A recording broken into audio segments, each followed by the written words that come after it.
as we step aside here in this first quarter.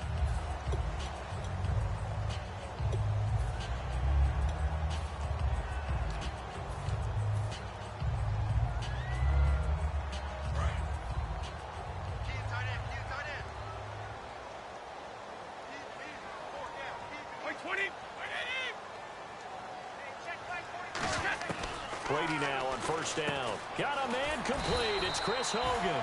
Falcons did a pretty good job of containing Hogan. 4 catches, 57 yards. Of course, that was coming off a 180-yard performance in the AFC title game. I wonder if that thigh injury he had going into the game hampered him at all, maybe a little bit. But I know this. Trying to get away from the Falcons' coverage was difficult for the New England receivers throughout most of the game. But since New England accumulated a lot of plays on offense, I think they wore them down a little bit.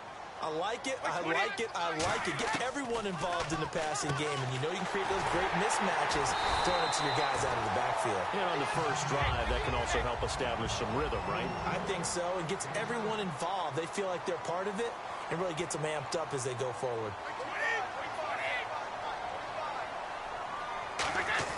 On first down, Brady. His throw incomplete. Gronkowski the intended target, and it's second down. As the offensive starters pop up on your screen, Charles, let me ask you, Chris Hogan, what does he bring to this offense? A guy that you look at and really don't circle in your game plan. There's other guys that you look at, then you realize this guy can do damage. Finds his way open on almost every snap.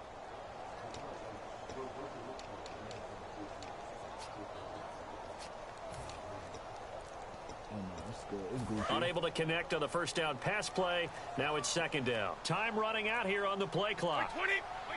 Snap comes at 1, and it's Brady. And that one got 10. You got to come down with that, it boy. brings up third. And as we show you the starters defensively for Atlanta, I want to ask you about that Super Bowl. It's such an interesting game, but defensively, Atlanta so good in that first half. What happened in the fourth quarter, and how will you remember them from this game? I remember a really young defensive unit that the stage wasn't too big. They handled it right from the beginning. I remember a really fast defensive unit. Look at the speed. Grady Jarrett, defensive line, right? Would he have 3 sacks in the game? Deion Jones from his middle linebacker position forced that fumble against LeGarrette Blount. Robert Alford as a cornerback, double-digit tackles. Now a lot of passes broken up. Pick 6 for a touchdown, 82 yards, a fumble recovery. But they were out there way too long. 93 plays given up to New England. At some point, you've got to get a stop and get off the field. Partner, we know Julian Edelman's always a big part of the game plan for New England, and it was no different in the Super Bowl. They targeted him 13 times. He only had 5 catches for 87 yards, but did he make the catch of all time in the Super Bowl, that 27-yard juggling, incredible, defying catch? You know what's impressive is they got that call right on the field. They and did. When I saw it live on television, you were there in person, I thought, that's not a catch. But then they showed the replay. Unbelievable. And when the official ran in and was emphatic that it was a catch, I thought he meant interception at first because there were so many red jerseys around Edelman. Into a double team, and it's intercepted. A great read, and it's picked off. And he returns it up just shy of the 19-yard line. Well, they thought they were going to break the tie. The defense had other plans.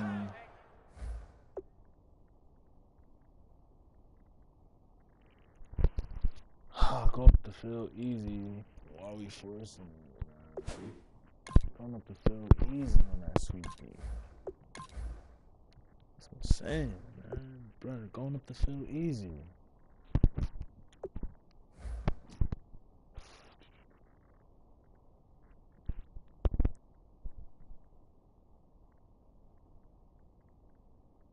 They were already in field goal range, but boom, an interception. I don't know if this was a case of being a little bit too greedy with the opportunity to put points on the board, but give credit to the guys on the defensive side. Hung in there, battled, and made a key play. And now the possession will switch over to the Atlanta Falcons, and this offense so good for 3 quarters of the Super Bowl, Charles. At one point, the advanced metrics had them. Wow. Did you see that? 25. A Oh, big my play God. there. Ryan to Jones. 58 yards. I can't It's bad enough watching all the highlight reels, watching guys in warm-ups, going up and making these incredible one-handed acrobatic catches. but when it happens right in front of you, when you're defending him, that just makes your day that much longer, and you just wonder, how are we ever going to cover these guys? Now it's Ryan. The left side completion to Jones. What an amazing season it was for Julio Jones, the Super Bowl. Maybe the best catch we've seen all year, that toe tap on the sideline. He finished with 87 yards, but something you told me is astounding. 4 catches in that game, only 4 targets, too. Yeah, and if you watch the game unfold, which I know you did, how many times did you see on the replays the number of white shirts of the New England Patriots in the vicinity of Julio Jones? He'd run a route, 2 to 3 guys in his area every time.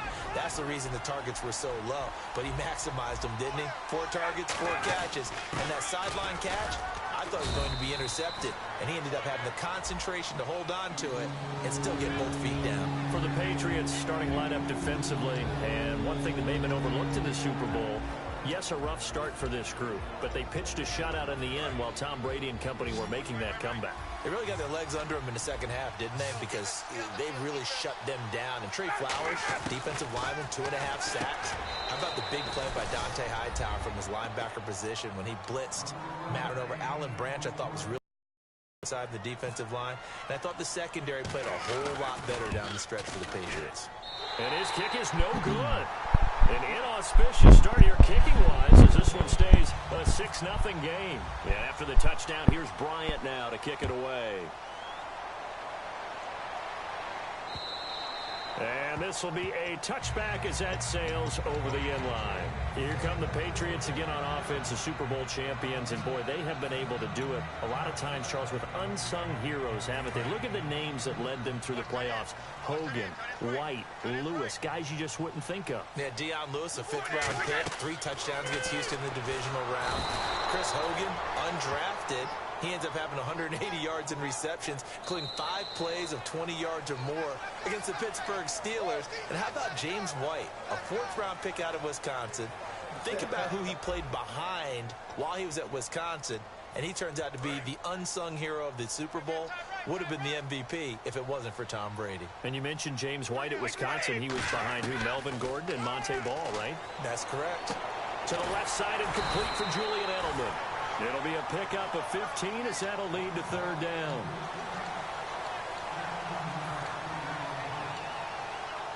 So 3rd and 5, 3rd and medium here.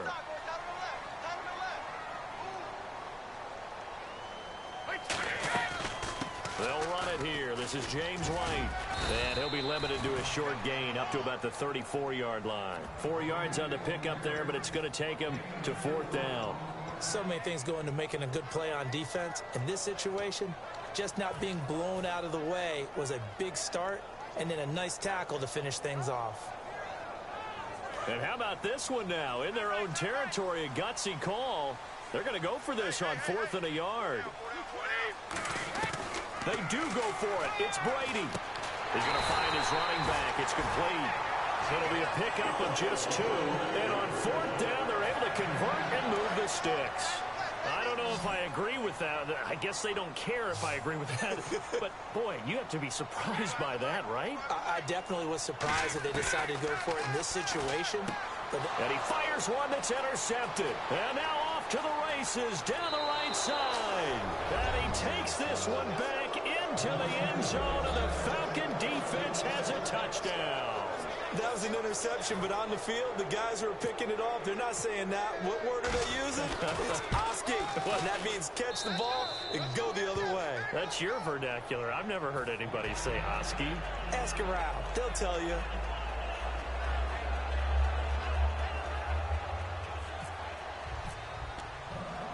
So they'll get another shot on offense following that pick 6. And now the kick is away. Fielded about a yard deep. And with a new rule, that decision to bring it out will cost him about 5 yards as he only gets to the 20. Out comes the New England offense to see what they can do this time.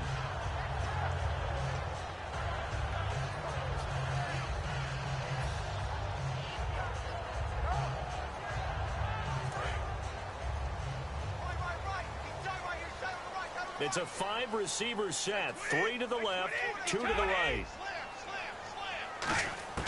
Now Brady to try again after the pick 6. toward the center of the field, but it's incomplete. Well, with that incompletion, gives me a chance to ask you, what do you think the greatest Super Bowl ever is? Because a lot of people are saying the one we just saw ranks #1. Well, the most impactful for me, Jets beating the Colts in Super Bowl III. Okay, because that was the old AFL, NFL, the underdogs, and it announced a new football, a new era that was going on. I think recent history, Seattle and New England was absolutely tremendous in the way that that one ended. But this comeback by New England with Tom Brady has to rank up there with among the best Super Bowls that's ever been played. Yeah, absolutely. If it's not #1, it's up there. And then, one that I remember from my childhood was Giants-Bills with a missed field goal at the end and the Giants escaping 2019. Wow. The best shot the Bills had in their run of 4 straight appearances in the Super Bowl. Offense working with a 3rd and 13 still left.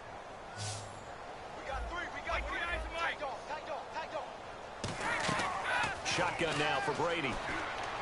Looking for Gronkowski, and he's got him complete. A gain of 13 and also a first down. And they're going to hurry back to the line now. Ah, yes, Brady to Gronk. You think these two are in sync? Without a doubt. And look, they both understand what they can do for each other.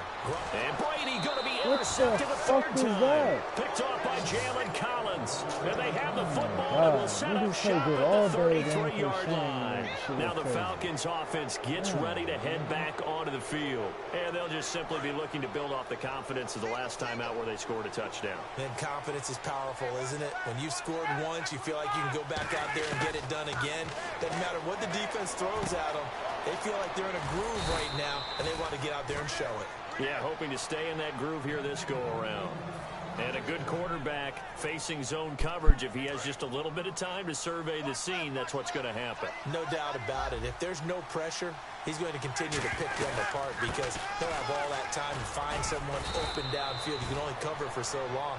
So maybe they want to go to a zone blitz scheme, get a little bit more pressure. Remember when Carolina did that against Denver? They lost the game ultimately. They dropped the defensive end out, and he ended up with an interception in that game in Super Bowl 50. Maybe some sort of scheme like that to try and get more pressure at the passer. On 2nd down, here's Ryan. And he is into the end zone for a Falcon touchdown.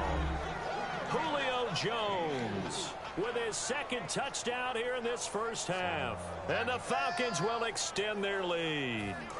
So they're going to go for 2.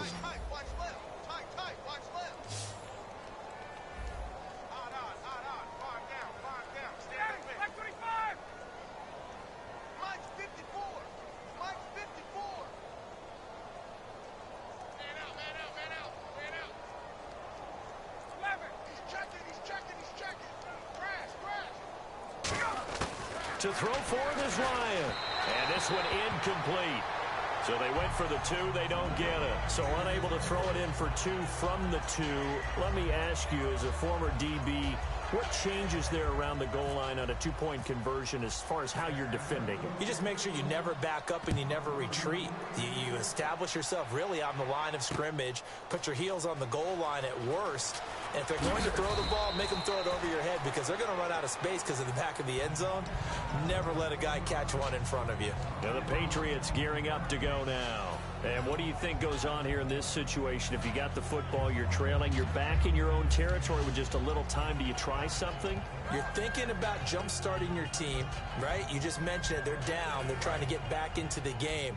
But you got to figure if something goes wrong, you may have put yourself in a spot where you may not be able to come back in the second half. Managing risk, this is a big decision here. Well, let's change pace for a second. Talk about the Super Bowl. Had some great catches in that game. 2 that will certainly be remembered. The Julio Jones grab on the sideline. And then the last one by Edelman on that drive to tie the game. Unbelievable. I'll start with Julio because it was unlikely to me about him catching the ball because the coverage from Eric Rowe was tight. He was in front of him, and I think he obscured his vision for just a split second, and he still hauled that one in, got both feet down. But Julian Edelman's catch, that has to be one for the ages. That's going to be talked about as long as we play Super Bowl. And his pass is intercepted for the 4th time today. A great read, and it's picked off. And his guys will set up shop at midfield at the 50-yard line.